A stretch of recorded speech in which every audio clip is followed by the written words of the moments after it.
The world is a scary place where danger lurks around every corner. These are the incredible, true-life stories of people who face their most desperate hour and live to tell about it. A rocket fuel factory explodes, sending shockwaves through the Nevada desert. Plus, a cop fears for his life when a suspect opens fire at point-blank range. And a bobsled spins out of control, sending its riders on a terrifying downhill plunge. Then, a massive cloud of poisonous gas erupts from one of the world's deadliest volcanoes. And a spectacular crash sends a stock car flying. Can the driver possibly survive? These are images so startling, so awesome, so unbelievable, you may think that you're watching a movie, but you're not. Everything you are about to see is real. Real people, real danger, real excitement. Get ready to experience the thrill of a lifetime. You are about to witness the world's most amazing videos.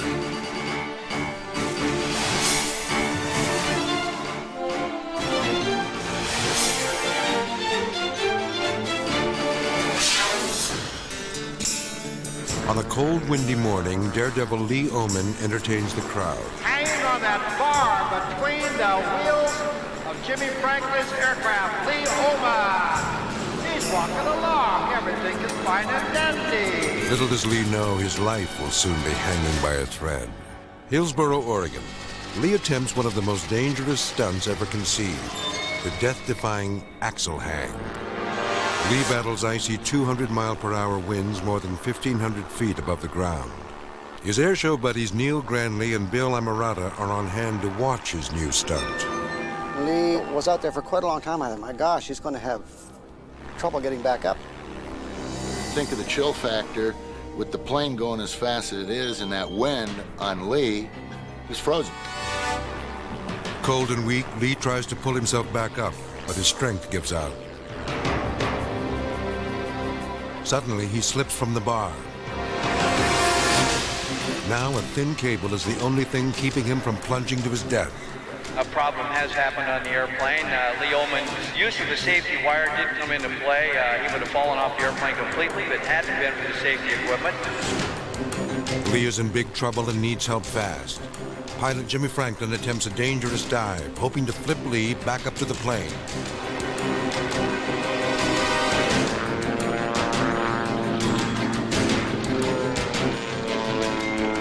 But the daring maneuver doesn't work.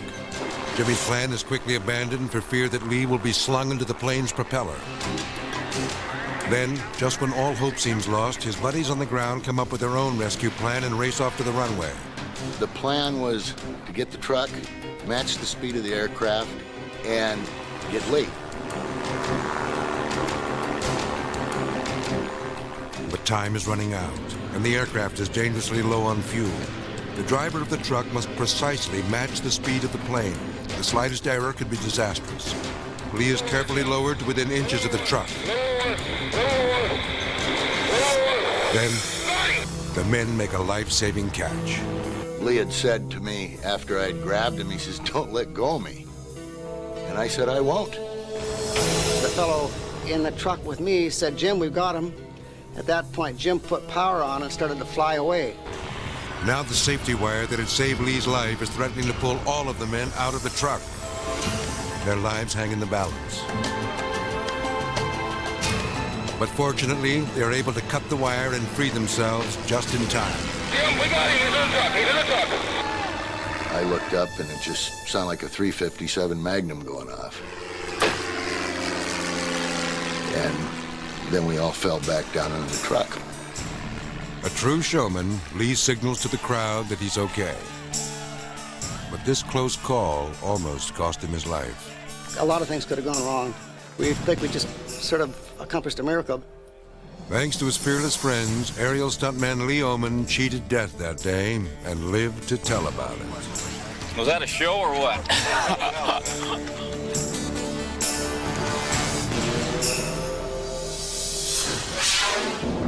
Anchorage, Alaska.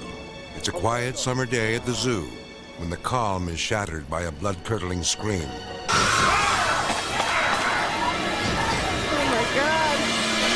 Oh my God! Tourist Catherine Warburton has wandered too close to the polar bear cage, and one of the wild animals has grabbed her. She is trapped in the wild beast's mammoth paws and gnashing teeth. Can somebody call someone? Somebody's coming. Get a tranquilizer gun! Zookeepers battle the 2,000-pound bear, desperately trying to free Catherine from the creature's powerful grip. Just when it appears that the bear is winning the life and death struggle, the rescuers manage to pry the battered woman loose. Catherine drops to the ground, writhing in pain. She suffers lacerations and a broken leg. Stay back. Is anyone calling?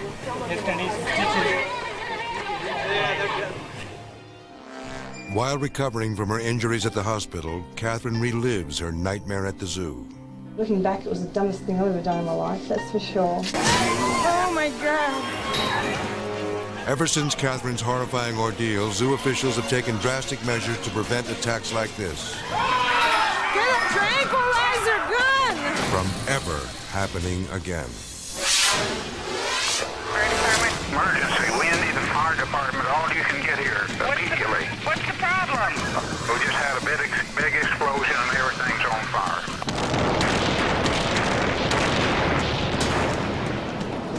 Henderson, Nevada.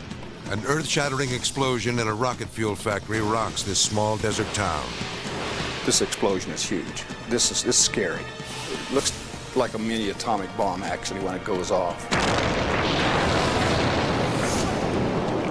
Rodney McCarroll is working in a nearby factory when he feels the blast. He recalls the panic. I remember a man running down the road, run. The place is going to be blown off the earth. And I went, what? And he said, the place is going to be blown off the earth.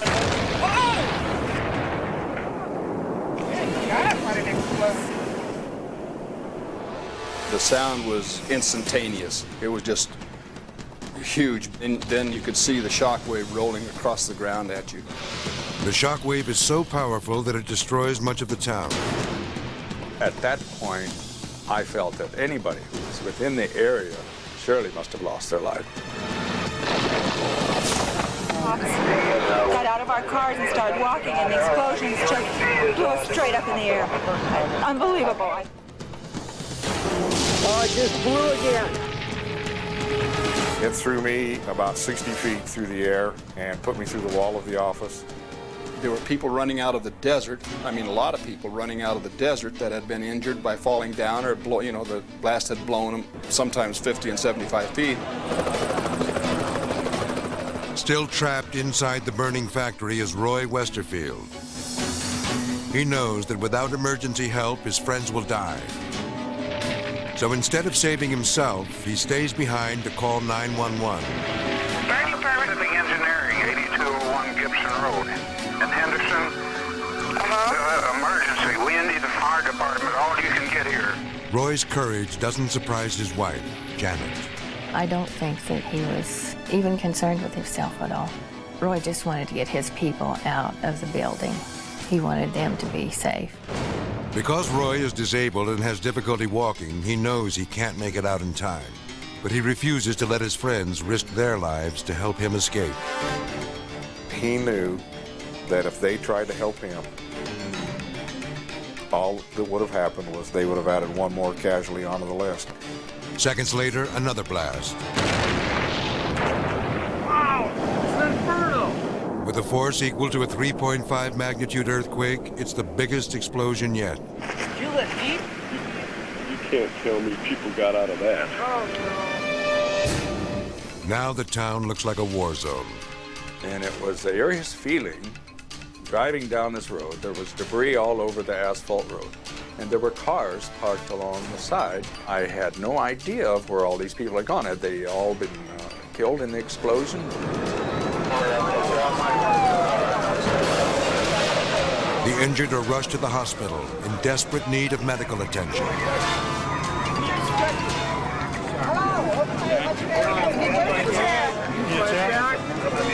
Back is hurt. We need a stretcher. Henderson was shut down. Henderson was physically, absolutely shut down.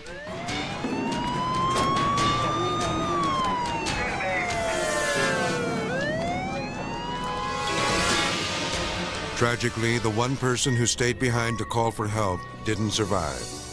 Roy Westerfield never had a chance to save himself because he put the lives of others first. Because of his courageousness, his understanding of who he was, kept a lot of people from losing their lives. He had to do what he felt was the right thing to do. We were very proud of what he did. He would have wanted to do that for everybody. Pacific Engineering in Henderson. Emergency. We need the fire department. All you can get here immediately. What's the problem? Oh, we've got everything's on fire. What do you mean everything, sir? Our plant. We just had a big explosion and everything's on fire. Okay, what's the name of the business? Pacific Engineering.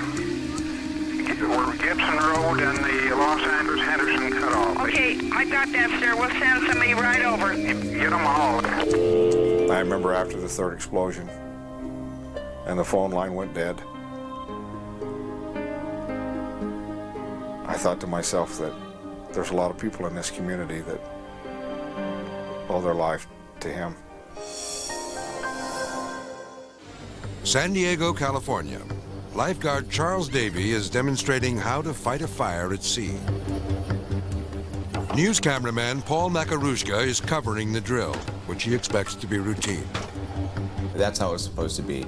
Go down there and get some video of them training on how to put out fires. I wasn't even going to talk to anybody. It was just going to be just a video. After dousing the boat with gasoline, Charles gets ready to torch it. But he gets a lot more than he bargained for.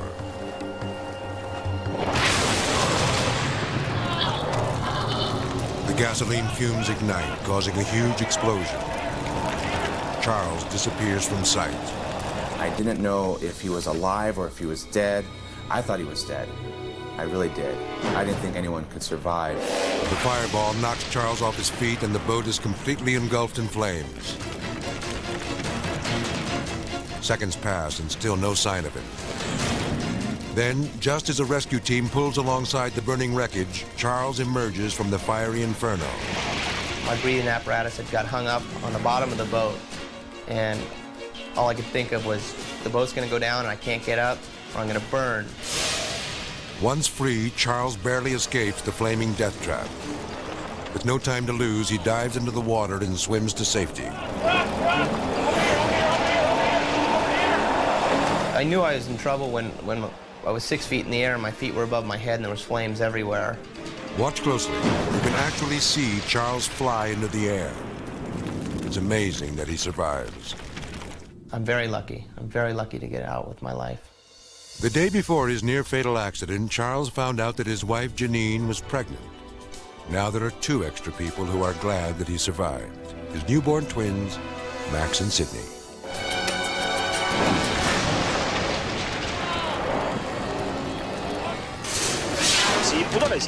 Taipei, Taiwan. The National Assembly is a place for courtesy, respect, and the thoughtful exchange of ideas. Not an exchange of punches. When 2 opposing parties can't come to terms, they settle their arguments with their fists. This representative is so fed up, he's about to take matters into his own hands. Snorting mad, he marches up to his esteemed colleague and punches him right in the mouth. When all is said and done, several legislators are taken to the hospital with bloody lips and bruised egos, proving that lawmaking can be a very dangerous business.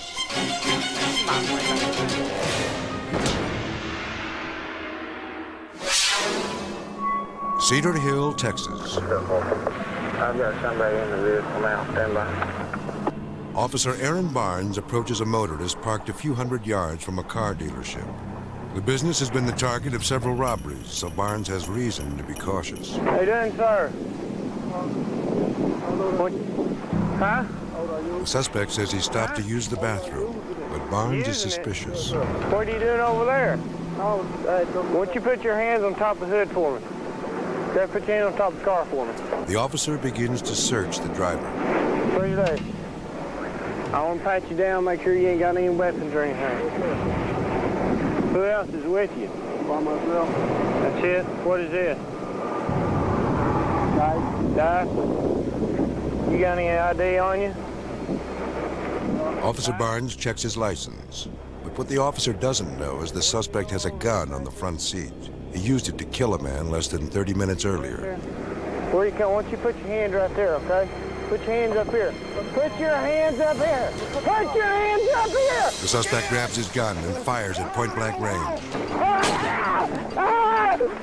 Officer Barnes hits the ground, then opens fire as the suspect escapes.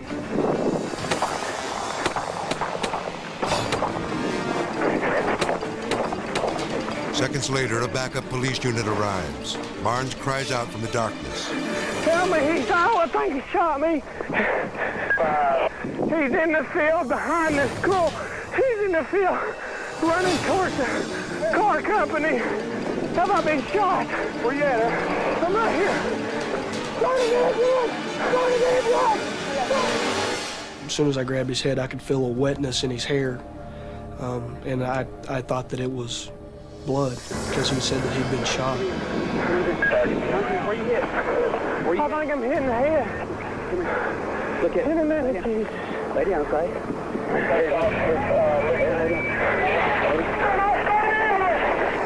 Oh, God. To hear him and those screams for help over the radio, and then when you grab him and he just wilts in your hand, you think, you know, dear God, what's happened to me? But luck was on Officer Barnes' side. What he felt was the gun's muzzle blast, not a bullet. Until I got laid down and got still, that is the first time that I realized that I wasn't hit.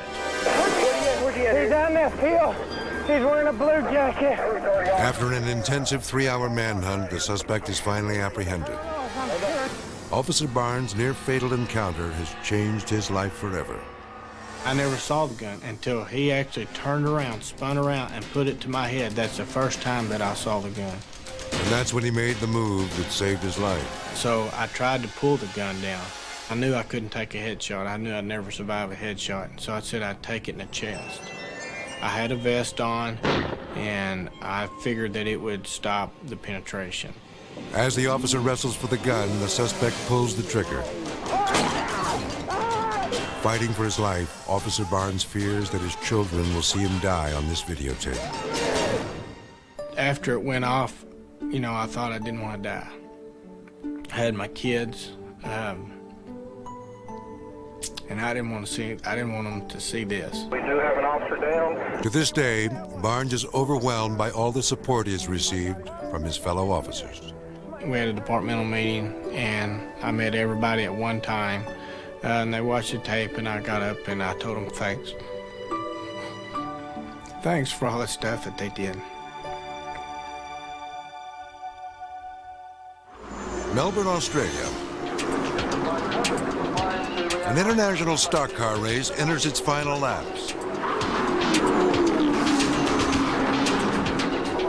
Driver Graham O'Brien in the blue car fights his way toward the front of the pack at speeds of 140 miles per hour. Coming out of the turn, O'Brien makes a move to pass.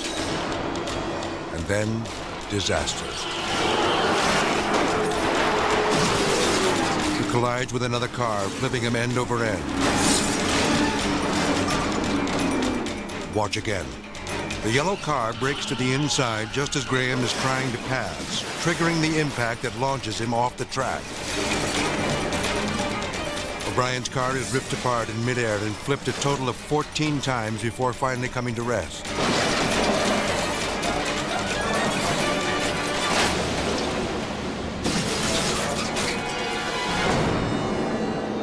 Emergency crews rush to the scene and try to pry Graham from the mangled wreckage. They're shocked to find him conscious and insisting that he's unharmed. Despite his protests, he is taken to the hospital for x-rays. Amazingly, he suffers only a black eye and is released. His mad dash for the finish line may have come up short. But on this day, Graham O'Brien has more than a victory. He has his life.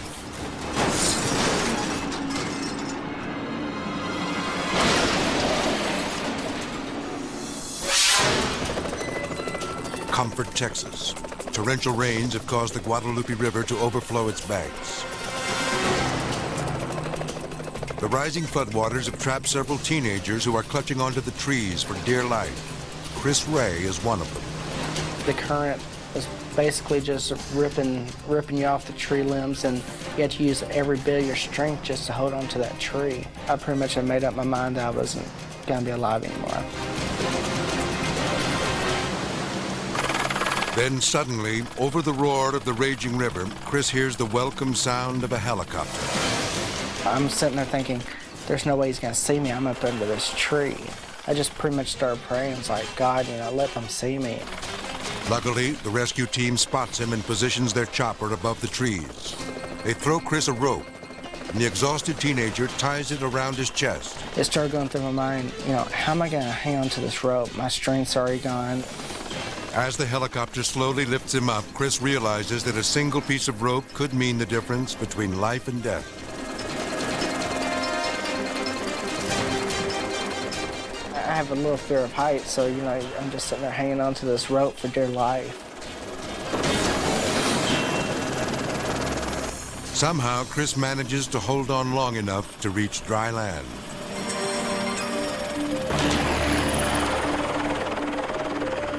One of the rescuers races over to find out what happened. He is shocked by what Chris tells him. How many are there of you? Hey, there's a bus over there, 40. How many? 40. In the bus? Well, the bus. We all got on the bus. Wherever the bus started going down. His face just went pale white. He's like, how many? I was like, there's about 40 in there.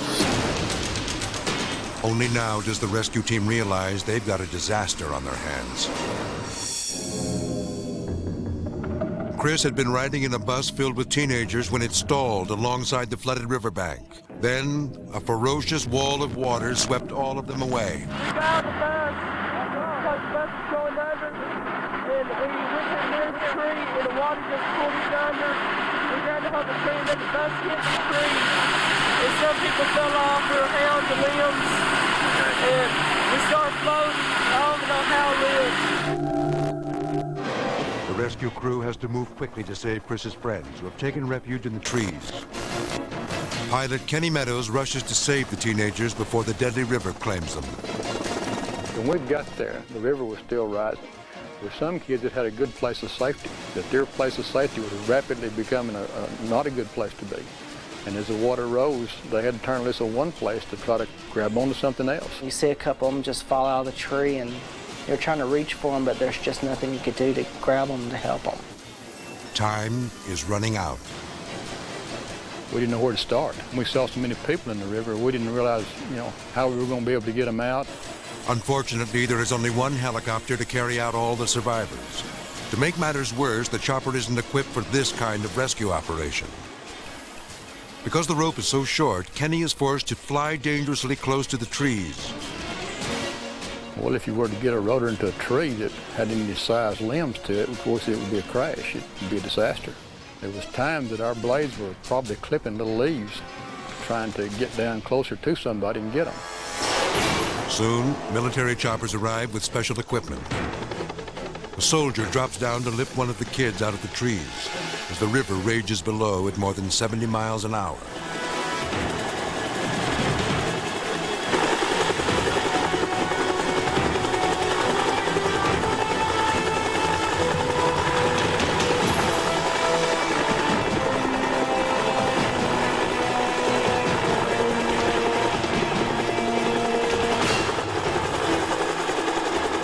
The rescue is a success, but the next one isn't so easy.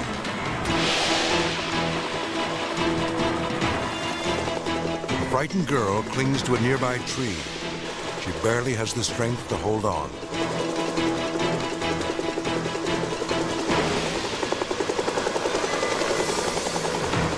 As the rescuer tries to maneuver into position to grab her, he is whipped by the branches of the tree. Now he's in danger of becoming the flood's next victim. But he's not about to give up without her. He makes a second attempt.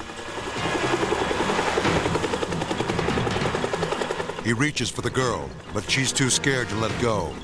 Suddenly, he loses his grip. Now, barely hanging on over the deadly current, he musters the strength to pull himself back up. Then, he reaches for the girl again. This time, he's got her.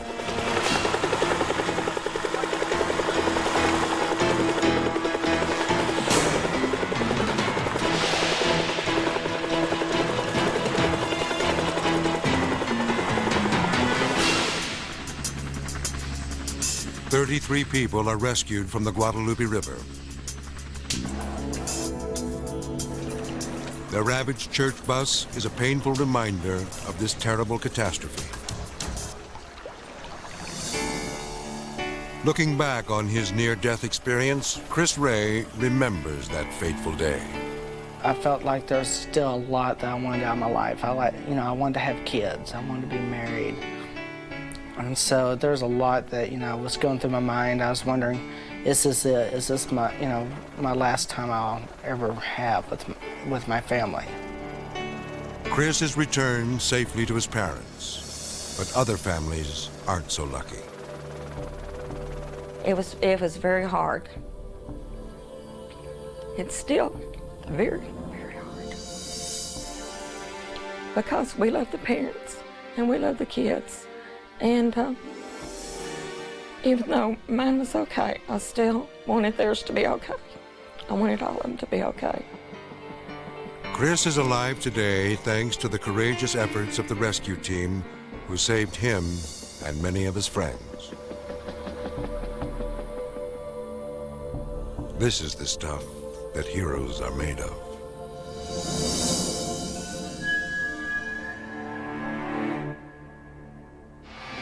Wanganui, New Zealand. Daredevils Tony Manfredos and Thomas Canara are gearing up for the grand finale of their death-defying stunt show. They plan to drive through a wall of flames and explode their car into a giant fireball. This dynamic duo has performed the risky routine dozens of times before. But when lethal explosives are involved, there is no guarantee of safety.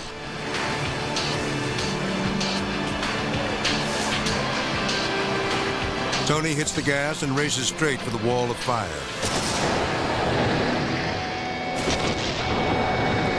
The impact sets off an incredible display of pyrotechnics. A second, more powerful explosion detonates containers of high-octane fuel that have been placed in the car, blowing its doors and hoods sky high. Remember, this is all just part of the act. But the stunt isn't over yet. Tony and his partner bail out of the burning car, completely engulfed in flames. Although they're wearing protective suits, the fire must be put out quickly or they'll burn to death. Right on cue, the safety crew rushes in and snuffs out the fire. The stunt goes off without a hitch, just as planned. But watch this unsuspecting firefighter as he approaches the car to extinguish the remaining flames. He doesn't realize that one of the containers of fuel failed to ignite during the stunt. Wearing only minimal protection, the man staggers helplessly away from the car, on fire. This is not part of the act. With no doors on the vehicle to absorb the blast, the explosion hits the firefighter with full force. The stunt crew now faces a real life and death emergency. Within seconds, they spring into action and save the defenseless man.